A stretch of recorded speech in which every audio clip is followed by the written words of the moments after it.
Between mid-January and early February 1945, the Soviet Union launched the risky Vistula-Oder offensive, which would set a precedent in the development of World War in less than a month. The Red Army crossed the Polish plain from the Vistula River to the Oder-Neisse line, positioning itself just 60 kilometers from Berlin. Adolf Hitler's nightmare was becoming a reality. The enemy was getting closer and closer to the German capital, and his dreams of victory seemed to be fading. Guided by chaos, the Führer made a controversial decision. He appointed Heinrich Himmler as Commander-in-Chief of Army Group Vistula. In his hands lay the responsibility of preventing Soviet forces from advancing toward Berlin. Hitler expected Himmler to follow the example of other commanders and obey his orders without question. In addition, he ordered him to implement drastic measures to prevent any soldier from retreating westward. Himmler accepted his leader's orders without any opposition, but it was not enough. The first challenge for the new commander-in-chief was none other than Operation Solstice. However, Himmler knew that if he wanted to be victorious, he had to analyze the context in its entirety. During the Vistula-Oder offensive, the Red Army had managed to advance over the German regions of Pomerania and East Prussia, positioning itself at the Oder River. Still, a glimmer of hope arose in the German military bases, as it was perceived that the First Belarusian Front did not maintain a sufficiently broad front in Pomerania. On the contrary, it penetrated through a narrow strip of land. This action left vulnerable flanks both to the south and north. The one who detected this oversight was the renowned General Heinz Guderian.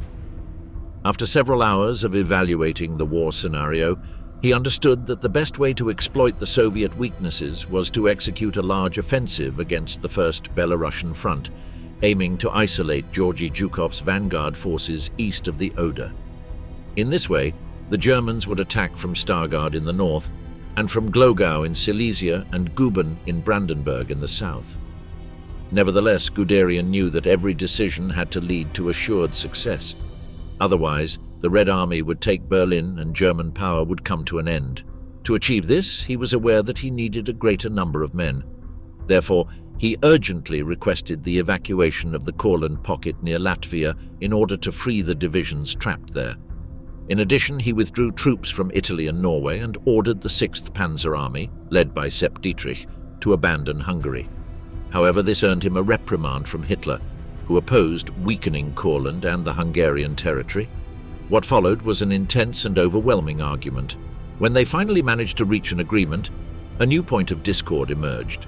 Guderian rejected Himmler's appointment as commander and requested that his place in Operation Solstice be taken by Walter Wenck. Despite his numerous complaints, the top leader of the Third Reich eventually gave in. Even so, Operation Solstice became a more limited counterattack than originally planned. It would involve the 3 corps of the 11th SS Panzer Army, which was in Pomerania, facing off against the spearheads of the First Belarusian Front.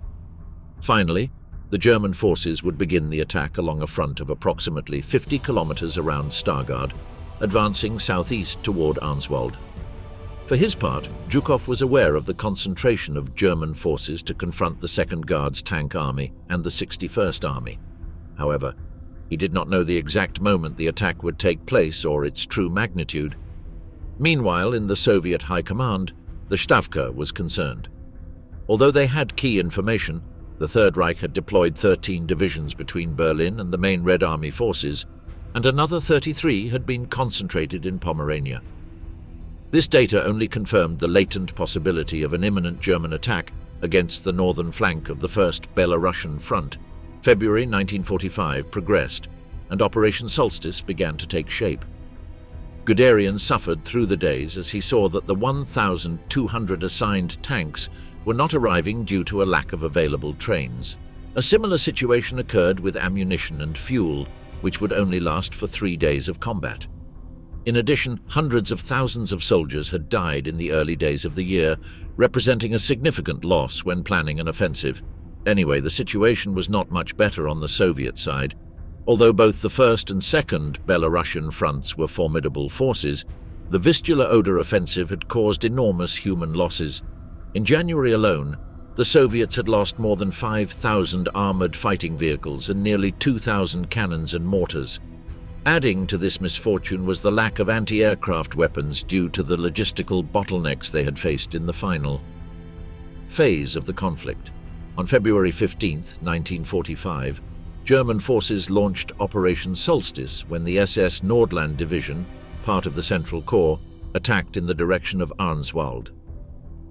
The onslaught was successful as the 60th Army was taken by surprise, allowing the German vanguard to secure the desired position and relieve its garrison.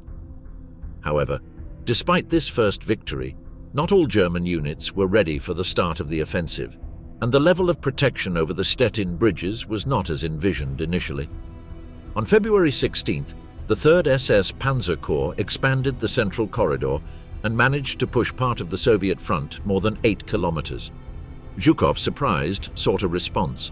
However, after a powerful offensive, Guderian and Wenck's plans began to be overshadowed. The 39th Panzer Corps failed to reach Lake Plön, as it encountered the formidable resistance of the Soviet Second Guards Tank Army, which forced it to stop about 70 kilometers from Kustrin. Nevertheless, the Germans managed to reoccupy Salenthin and Muscherin in the Stargard district, along with the city of Piritz. A few dozen Tiger II tanks destroyed numerous Soviet armored vehicles and anti-tank guns. However, several Tiger IIs were also instantly neutralized by Soviet defense.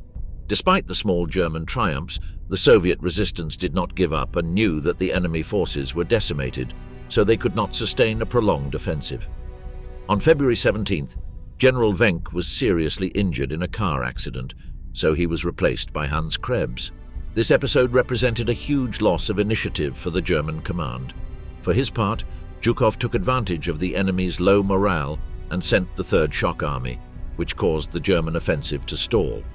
Due to this shift in the combat initiative on February 18th, Army Group Vistula chose to halt Operation Solstice. Given the previously mentioned lack of transport and fuel, a large amount of heavy weaponry had to be abandoned on the battlefield. Although the German plans did not go as expected, they managed to obtain a small positive outcome. After 4 days of intense fighting, the Pomeranian area became a vast quagmire, greatly hindering any type of movement. The Stavka understood that an attack near Berlin would be highly complicated without first completely securing the Pomeranian region. This delay gave the Third Reich valuable time to prepare its defenses near the Oder River. Even so, Hitler began to distrust both Himmler's ability to lead an offensive and Guderian's intelligence, as the German army's conduct had been very different from what he had envisioned for this operation. The last blow of the Wehrmacht. At the beginning of March 1945, Operation Spring Awakening took place, also known as the Lake Balaton Offensive. This episode of the Second World War has been forgotten and is very rarely mentioned when recalling the conflict.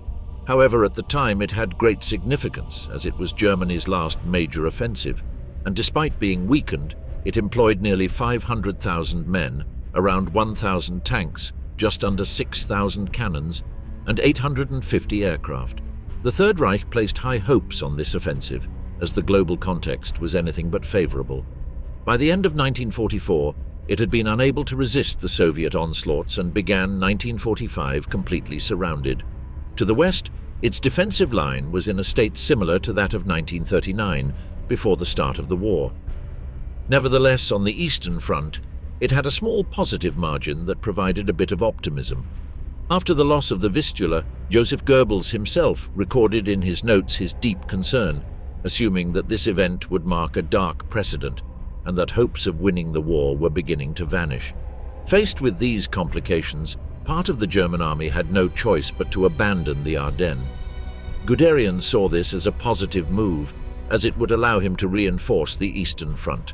After what had happened in Operation Solstice, just as he had suspected, Hitler noticed that the Soviets chose not to immediately enter Berlin, so his concern shifted to the last remaining oil fields located in Hungary. These had to be protected, as by that time, they produced 80% of all the fuel available to Germany. For this reason, along with his generals, he proposed the idea of launching an offensive that would push the Soviets back to the Danube River and allow the establishment of a safer defensive position to protect the Hungarian oil. As mentioned before, the Third Reich was staking the fate of World War II on this operation and suspected that a defeat would leave them on the brink of the abyss. To face this crucial battle, it summoned the best forces at its disposal. The main force was Army Group South, supported by Army Group E, located in Yugoslavia. It was composed of the 6th SS Panzer Army, led by General Sepp Dietrich, which had new divisions and scattered units from other armies, gathering about 11 tank divisions. Also collaborating were the 2nd Panzer Army, the 6th German Army and the 3rd Hungarian Army. On the other side, they faced the 3rd Ukrainian Front, the 4th Guards Army, the 6th Guards Tank Army, and the 26th and 27th Armies, among others. On March 6, 1945, in the last year of World War II, the Lake Balaton offensive began, also known as Operation Spring Awakening. The 6th SS Panzer Army advanced together with the SS Leibstandarte Division and other German and Hungarian divisions.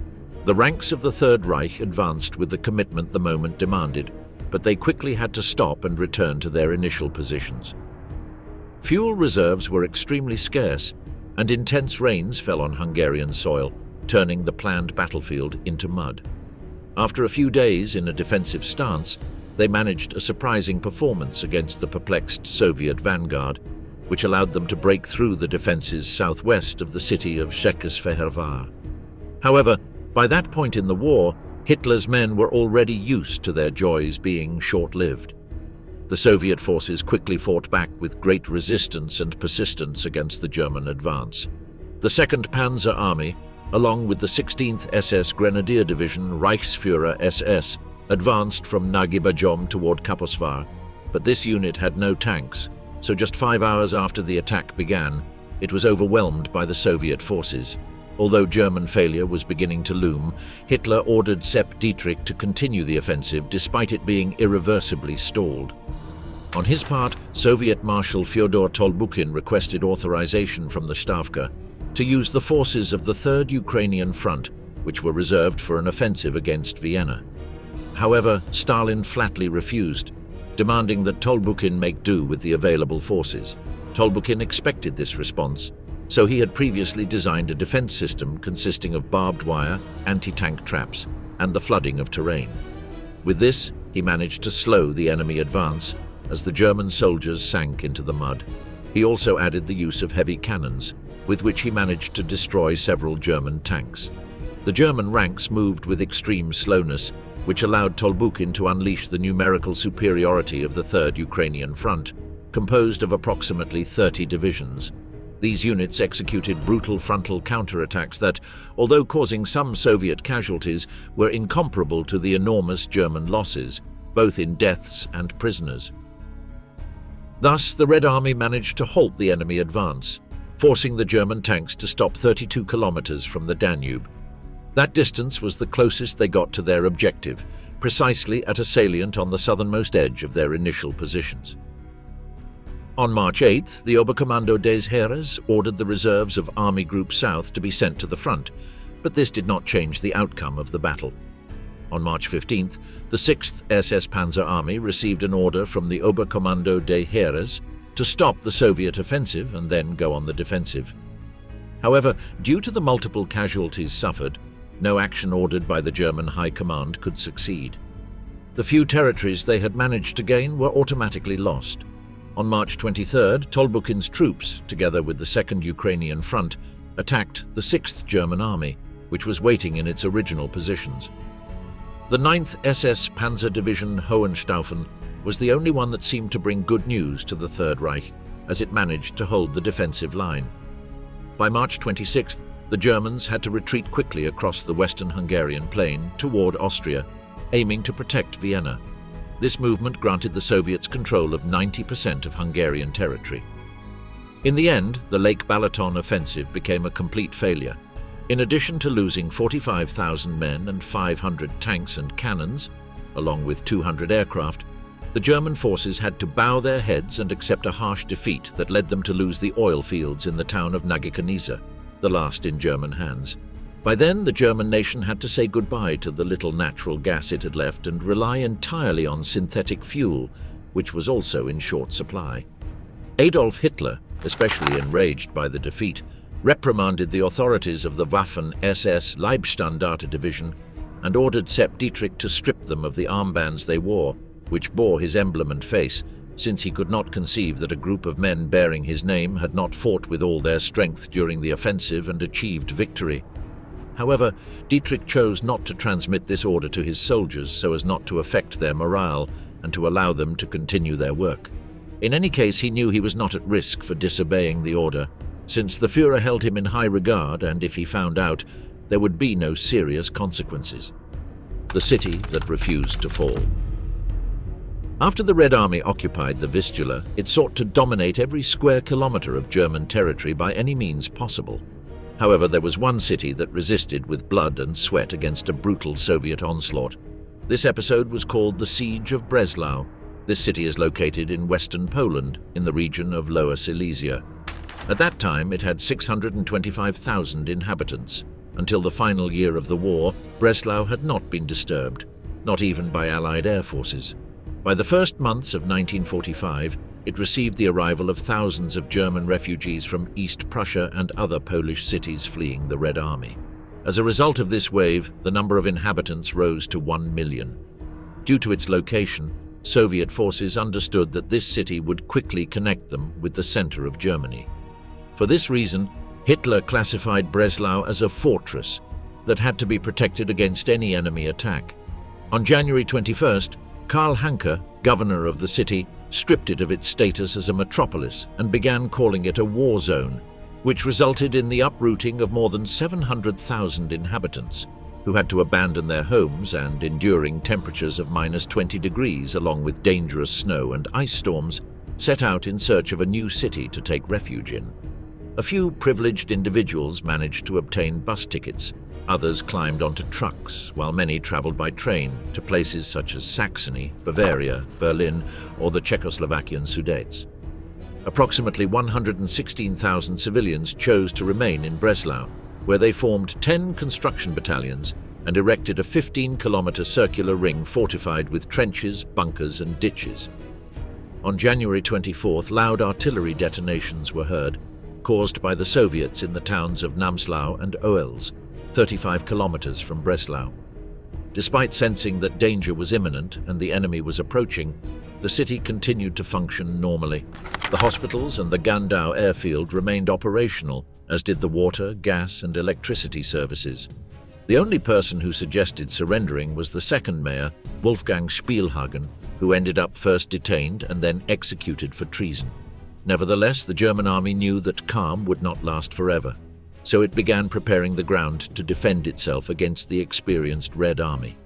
For this, the Wehrmacht provided General Johannes Krauss with 50,000 personnel, 35,000 regular soldiers, and 15,000 militiamen equipped with 100 artillery pieces distributed across 32 batteries, with calibers ranging from 210 to 70 millimeters.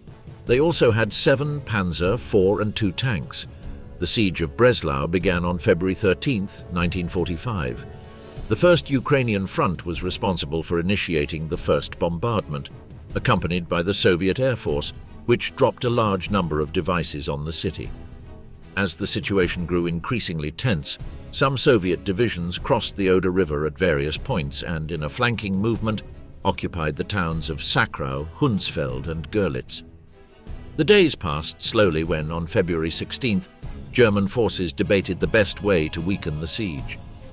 A group of engineers proposed sending 3 remotely operated Goliath walking mines, which were a kind of small remote-controlled tanks. Eventually, they were directed toward a bridge over the Oder River toward Pikowitz and detonated, destroying the entire infrastructure. As a result, a large number of enemy troops were left trapped on the opposite shore. The Germans ambushed them and annihilated all the Soviets they encountered. In response, a group of Red Army soldiers launched an assault on South Park and the bus depot. However, this posed no danger to the Wehrmacht, as some teenagers belonging to the Hitler Youth defended themselves with their weapons, causing the enemy to flee with no fewer than 100 casualties. Against all odds, Breslau resisted, and every attempt to eliminate it seemed in vain. February came to an end, and the war scenario was not favorable for the Third Reich, yet this town in Lower Silesia managed to withstand the assaults of the Red Army. The troops of the 26th Parachute Regiment were crucial to maintaining control of Breslau. After landing from Junkers Ju-52 aircraft, that transported large amounts of supplies, such as food and ammunition. They also helped evacuate more than 5,700 wounded. During the final days of February, most of the fighting began to take place on the Liebig's Hills. There, the SS Grenadier Regiment Bessline repelled a countless number of enemy attacks. Their performance earned them national recognition, with newspaper and radio headlines proclaiming, "Here was the SS Bessline Regiment." The entire city of Breslau was united in resisting Soviet power. Along the 2-kilometer line between Sudpark and Hindenburgplatz Street, the Red Army crashed into German positions. Despite using various tactics, such as setting houses and buildings on fire to kill the defenders, the excellent work of the city's firefighters managed to extinguish the immense blaze and foil the Soviet plans. Stalin's forces sought various ways to breach Breslau. One of them involved broadcasting false news over loudspeakers. One of the most well-known examples occurred when a group of Soviet soldiers made the following announcement: "Inhabitants of Breslau, the hour of liberation has come. 2 armored divisions, already veterans of the East, have broken the siege in the south of Breslau. Hurry to the southern part of the city to extend your hands to your liberators." The inhabitants were already accustomed to such maneuvers, so only a few believed the lie and ended up being bombarded with artillery. At the beginning of March 1945, General Hermann Niehoff was appointed by Hitler as the new chief of the fortress of Breslau. One of his most controversial initiatives was to burn down entire blocks in order to hinder the enemy's advance, forcing them to move through rubble. On March 6th, 1,000 Red Army planes devastated Breslau's city center. That same day, the Sauer and Vale infantry regiments managed to destroy 100 Soviet tanks. However, an incident also occurred that completely embarrassed the Soviet soldiers. They were repelled by the Hitler Youth, represented by 12- and 13-year-old children. April 1st, 1945, arrived with another massive Soviet bombardment which destroyed 80% of the buildings and wiped out 35% of the fire department personnel. Despite the enormous sacrifice by the people of Breslau, the situation was becoming severely complicated. At the same time, the first trenches held by German paratroopers fell. They were reduced and their 88mm guns silenced. On April 8th, a new airstrike destroyed the cathedral towers. Despite the fierce resistance, the fortress was beginning to fall. However, on May 1st, the same day Adolf Hitler took his own life, Breslau was still fighting for its own honor. Upon learning that Germany was negotiating its surrender, some local authorities tried to arrange a capitulation with the Red Army. Niehoff tried to refuse, but due to persistent pleas, on May 5th, he ordered white flags to be raised. The Hitler Youth vehemently opposed this, shouting throughout the city words such as "traitors" and "cowards." On May 6, 1945, the 20,000 survivors of Breslau finally capitulated to the Soviets, just one day before all of Germany signed the surrender. As a final tally, the German forces suffered nearly 30,000 casualties, with 6,000 dead and 23,000 wounded. In addition, 4 tanks were destroyed and 165 aircraft were shot down.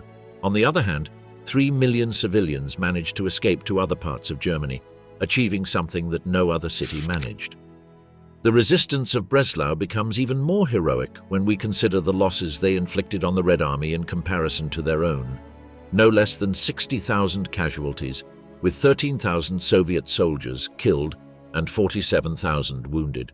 In addition, around 125 tanks were destroyed and 100 aircraft were shot down. Red Storm on the Neisse. In mid-April 1945, the Red Army set out to carry out the last major assault on the Eastern Front, aiming to conquer Berlin, the capital of Germany and of the Third Reich. After ravaging Poland during the months of January and February, both Georgy Zhukov, Ivan Konev, and Konstantin Rokossovsky sought to regroup all their troops and gather all possible supplies in order to carry out their long-awaited objective. From north to south, the Second Belarusian Front, led by Rokossovsky, was preparing to face the Third Panzer Army. Zhukov's First Belarusian Front was doing the same against the Ninth Army. Konev's First Ukrainian Front would fight against the German Fourth Panzer Army. Among the 3 Soviet fronts, more than 2 million troops fought for the same cause. They had at their disposal more than 40,000 artillery pieces, 6,200 tanks, and 7,500 aircraft. On the other side, the last million German soldiers sought to form the final defensive line that would allow them either not to lose the war or, failing that, to be defeated with the least possible damage. The First Ukrainian Front reached the Neisse River on January 12, 1945, with the beginning of the Vistula-Oder offensive. Konev's armies quickly advanced through southern Poland and fought against the German assaults that sought to halt their progress. They understood that if they intended to keep advancing, they would have to fight anyone who stood in their way. In the first days of March, the vanguards of the First Ukrainian Front reached the banks of the Neisse River, positioning themselves just a few kilometers from German cities like Cottbus or Dresden. At the same time, in the latter city, the British Air Forces carried out the well-remembered bombing, destroying its entire cultural architecture. The goal of Konev and Zhukov was to establish bridgeheads on the Oder and Neisse rivers before their great offensives began to weaken. However, Konev was unable to position himself on the western bank of the Neisse because he encountered lethal resistance from the German ranks. On April 3rd, Konev and Zhukov shared an important meeting with none other than Joseph Stalin in the city of Moscow. There, the Soviet leader provided them with key instructions to take into account for the offensive they would soon launch. Undoubtedly, the most significant aspect of this meeting was that Stalin informed his commanders that if their speed of advance allowed it, they had permission to enter Berlin. This final instruction resulted in the planning of the offensive in the most devastating and aggressive way possible. At dawn on April 16th, with just a few minutes apart, Konev and Zhukov launched their first attacks. Although they agreed on the intensity of the offensive, Zhukov included light-emitting devices to illuminate the night attacks. However, Konev did not agree with his methodology and decided to launch an attack in complete and strategic darkness. His plan consisted of spreading a large smoke screen along the entire German defensive line in order to severely hinder their vision and make it impossible for them to clearly see the attack. Lacking a bridgehead on the Neisse, Konev had no other option but to cross the river in the first stage of his offensive. For this purpose, the First Ukrainian Front had thousands of boats of all kinds. Moreover, it managed to establish up to 150 crossing points along a 20-kilometer front, although Soviet artillery struck 80 kilometers of the riverbank to confuse the Germans. First, the Soviet forces fired smoke shells from cannons and aircraft. Then, Konev launched artillery attacks against German defensive positions, upon which infantry would then be deployed. Due to the low wind, the smoke did not disperse, and Konev's plan worked perfectly. This move was absolutely overwhelming for the forces of the Third Reich, which ended up losing both the riverbank and all their rear positions. At 6:55 in the morning, Konev's men launched their first wave in thousands of boats. The main objective of this action was to gain bridgeheads at strategic points such as Bautzen and to have the bridges ready in less than 3 hours. While the troops worked at high speed, Soviet artillery fired relentlessly, thus preventing the Germans from leaving their shelters. It only took 20 minutes to establish the first bridgeheads on the Neisse, which allowed the construction of new bridges to begin. After an hour, hundreds of tanks managed to cross the river using ferries, consolidating the bridgeheads recently taken by the infantry. Shortly after, Konev received great news. His men had achieved more than 133 crossings over the river out of the 150 planned. This outcome only confirmed that things were going well for the Soviet Union and that Konev was earning recognition for his heroic actions. Both the 3rd and 4th Soviet Tank Corps crossed the Neisse at full speed thanks to the new structures secured. As a result, during the early afternoon hours, they broke through the inner German defenses and later launched themselves swiftly onto the German rear. Both the German High Command and their troops in combat were desperate. All their lines had been destroyed, and their enemies were overpowering them in most sectors. The only alternative they found in the face of such devastation was to retreat slowly southwest, to the south of Bautzen. The Soviet forces showed no opposition and quickly turned north to advance on Berlin. Simultaneously, Zhukov's offensive on the Seelow Heights had been repelled by the enemy. Stalin called Konev and informed him that Zhukov's proposed actions were not proving successful, and therefore ordered him not to reduce the pace of his advance, and emphasized the importance of heading toward Berlin, no matter what. It is important to note that the Soviet leader's main goal was to reach the German capital before the British and Americans. That was the main reason for his urgency. Despite Zhukov's temporary stall, both marshals reached Berlin practically at the same time. Bautzen, the Führer's last victory. On April 21, 1945, while Berlin was under ground attack by Zhukov's forces 50 kilometers to the south, German Field Marshal Ferdinand Schörner launched a counterattack that became the last victory celebrated by the Third Reich in World War II.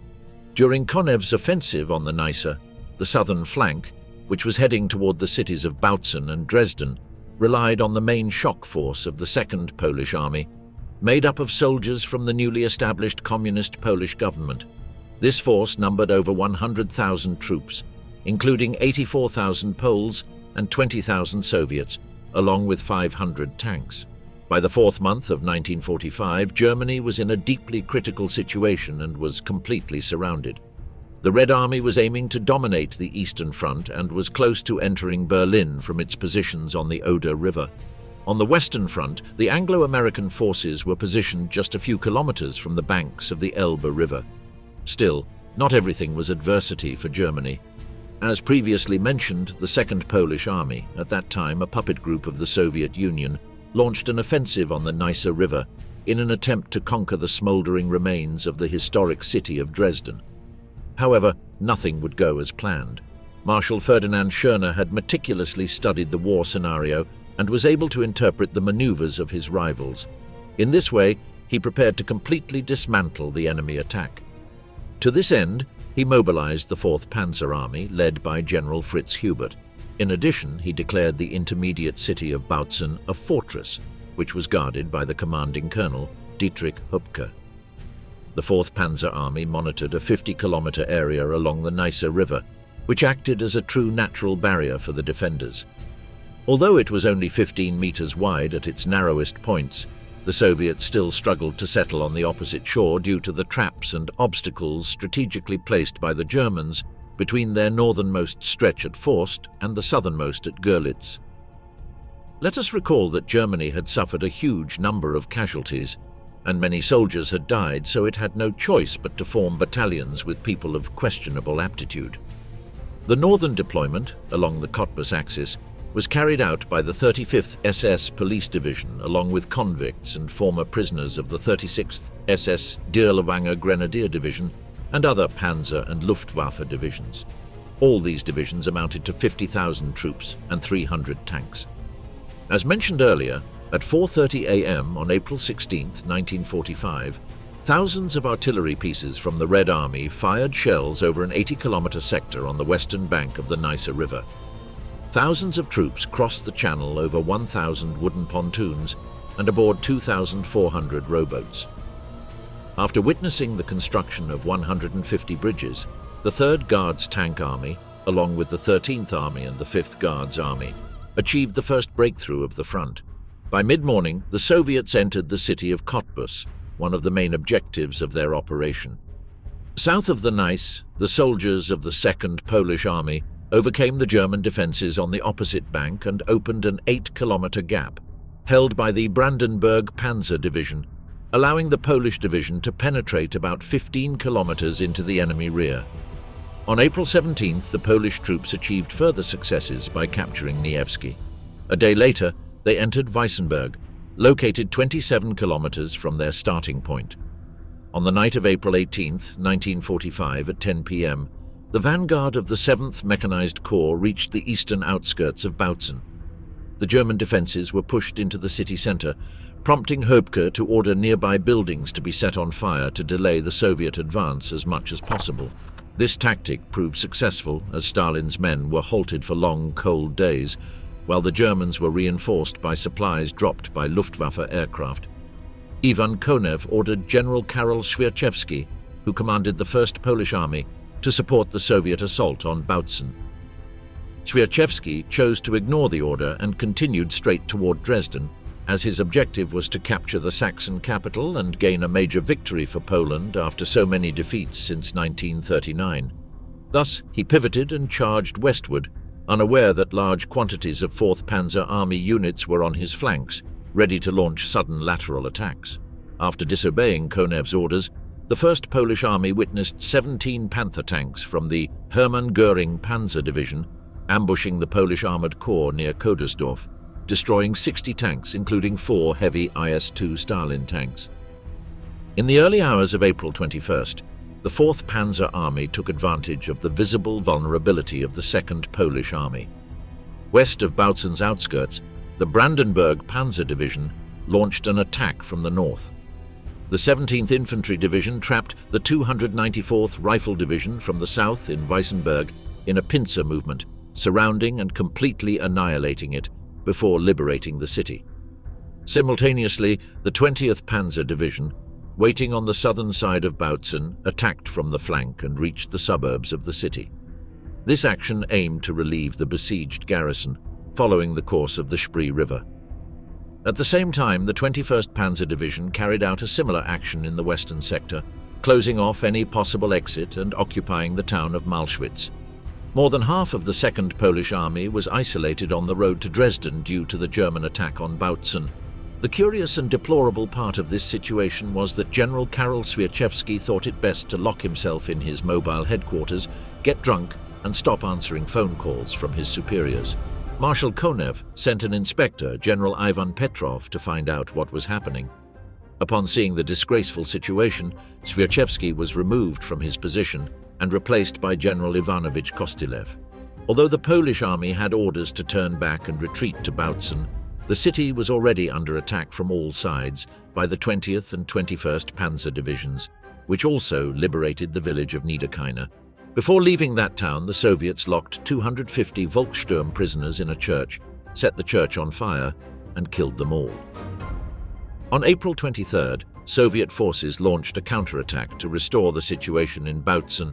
However, the Hermann Göring Panzer Division appeared unexpectedly and disrupted the assault, destroying 10 T-34/85 tanks. That same day, German units launched a series of ambushes against the withdrawing Polish 5th and 8th Infantry Divisions along the highway to Dresden. At the same time, the Brandenburg Panzer Division, along with the 17th Infantry Division, managed to strike near the city of Weissenberg, causing heavy losses to the 25th and 57th Guards mechanized brigades, part of the 4th Guards tank army, destroying 50 T-34 tanks.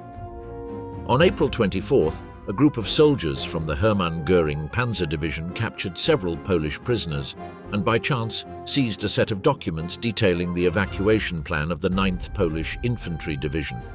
Thanks to this information, a group of German paratroopers arrived in time to block the route and isolated the division in a perimeter between the towns of Krostwitz, Kukau and Panschwitz. The latter was known as the Valley of Death and was located 16 kilometers northwest of Bautzen. There, on April 26, 1945, the 9th Polish Infantry Division was completely annihilated. The following day, April 27th, the counter-offensive carried out by the 4th Panzer Army ended along a line between Kaslau, Neschwitz and Königsberg, 17 kilometers from Bautzen. This German victory was not just another success, it had notable humanitarian significance. Although not decisive in the Second World War, which was about to end, it allowed the Third Reich to conclude the war in control of Bautzen, Dresden, and large areas of Saxony. This facilitated the escape of thousands of soldiers and civilian refugees westward, where they could surrender to the Western Allies.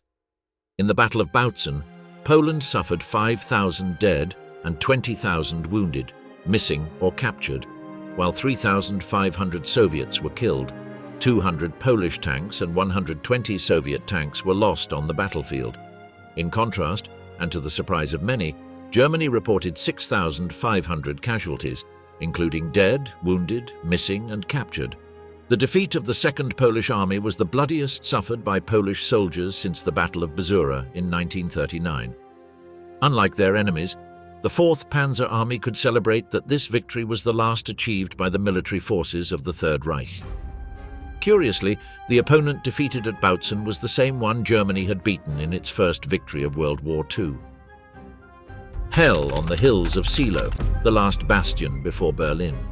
In mid-April 1945, a crucial battle took place for the Soviet Union's goal of entering the capital of Germany. Army Group Vistula was led by German General Gotthard Heinrici, who had replaced Himmler after his resounding failure. He faced a difficult mission: to resist the powerful attack launched by the Red Army. Heinrici knew he was facing a highly unfavorable scenario. He had only 200,000 troops and 650 batteries, with a total of nearly 2,625 guns and just over 500 tanks and tank destroyers. Although the Luftwaffe had nearly 3,000 aircraft, most were out of service due to fuel shortages. As the day of April 16th began, Zhukov's men carried out the first attack, which was received by the German 9th Army, the last line of defense along the Oder River, trying to stop the enemy and prevent their advance toward Berlin. General Zhukov was confident that, given the overwhelming difference in infantry and armored vehicles, he could eliminate the 9th Army within hours.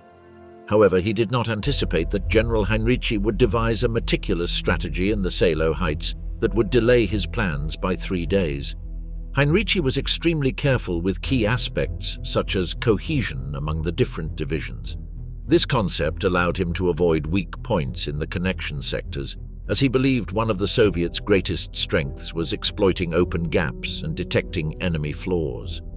He knew he could not rely on his divisions individually. Infantry divisions numbered less than 8,000 men, and the tank divisions had half their usual strength. Moreover, the town of Seelow was defended by the 9th Paratrooper Division, made up of young and inexperienced soldiers who had barely 2 weeks of infantry training and were led by expert pilots with no knowledge of ground combat tactics. At 2 in the morning on April 16th, 22,000 long-range Soviet artillery pieces fired along the entire front, concentrating their greatest intensity on the Seelow Heights, sweeping every square meter of terrain between the town and the Oder. With every passing second, Zhukov could not understand how his opponents were not surrendering. Hitler had been strict with Heinrici, ordering him not to retreat voluntarily, but the German general, within minutes of combat, had already withdrawn a significant number of his troops. This allowed him to significantly reduce casualties. Just over an hour after the battle began, more than 100 Soviet searchlights lit up the battlefield, engulfing the Germans in a dense cloud of smoke. However, this strategy had adverse effects.